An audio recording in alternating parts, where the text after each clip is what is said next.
Have you ever noticed something strange?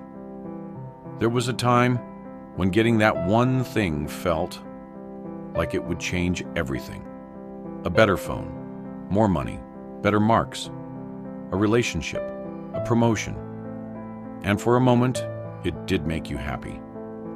But then the excitement faded, and suddenly your mind started chasing something else, something bigger, something better, something more. So here's the question. Why does satisfaction never seem to last? Why does the human mind always want more? Thousands of years ago, Lord Krishna gave an answer to this problem. And what he said might explain why so many people today feel restless, even when they have everything they once wished for. From childhood, we're taught a simple idea. If you achieve more, you'll be happier. If you earn more, you'll be happier. If more people admire you, you'll be happier. And so we spend years chasing one goal after another. But have you ever wondered, why do successful people still feel empty? Why do wealthy people still feel dissatisfied? Why does validation never feel enough? The answer is uncomfortable. Because the problem isn't what we're chasing. The problem is believing that the next achievement will finally complete us.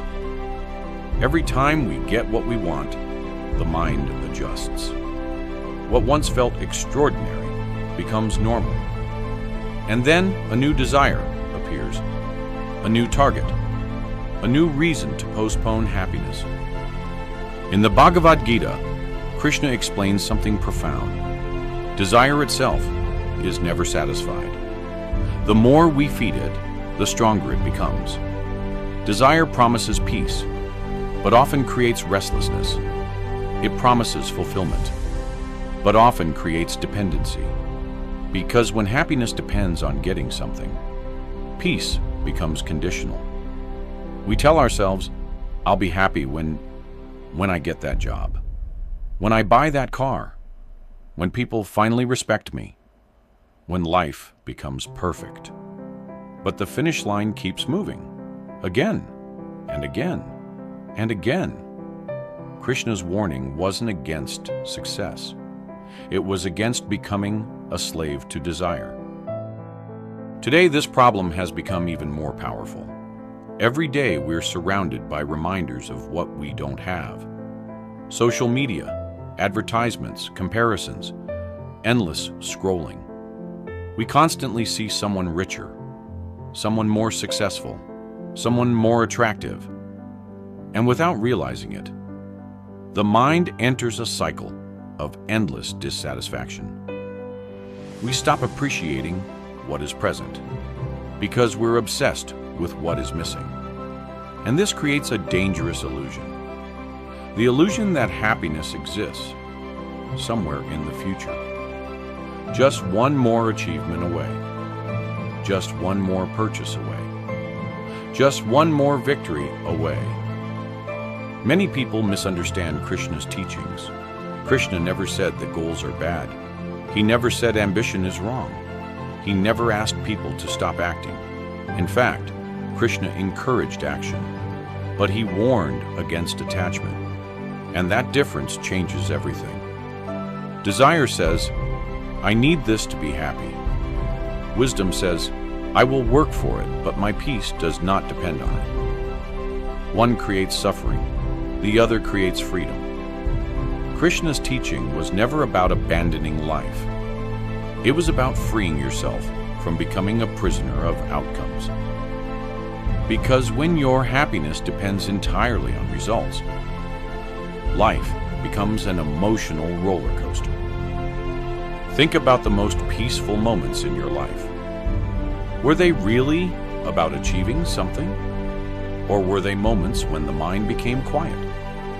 Watching a sunset, sitting in prayer, sharing a meaningful conversation, feeling gratitude, sitting alone in silence. For a brief moment, the mind stopped demanding more, and peace appeared. Not because you gained something, but because desire became silent. Maybe true happiness doesn't come from getting everything you want. Maybe it comes from no longer needing everything to feel complete. Ancient wisdom was never meant to stay inside books. It was meant to be practiced. Whether that's spending a few minutes reflecting on Krishna's teachings from the Bhagavad Gita, writing down a few things you're grateful for every day, or simply sitting in silence and observing your thoughts. Small practices can slowly change the way the mind behaves, because peace isn't built in a single moment. It's built through daily awareness. Perhaps the greatest illusion of the human mind is believing that satisfaction lies somewhere ahead.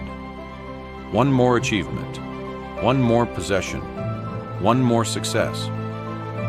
But Krishna's wisdom points in a different direction.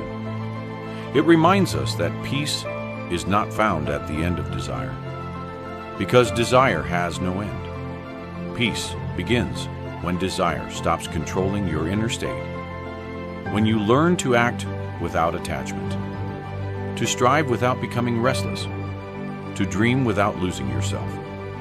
Maybe the problem was never that you don't have enough. Maybe the problem is that the mind never believes it has enough. And perhaps true freedom begins the moment you realize the difference. If this message resonated with you, let me ask you a question. What is one desire that has kept your mind restless for too long? Share your thoughts in the comments. And if you'd like to explore these ideas further, I've shared a few resources in the description, including the Bhagavad Gita, a gratitude journaling practice, and meditation resources. Until next time, keep seeking wisdom, not just success.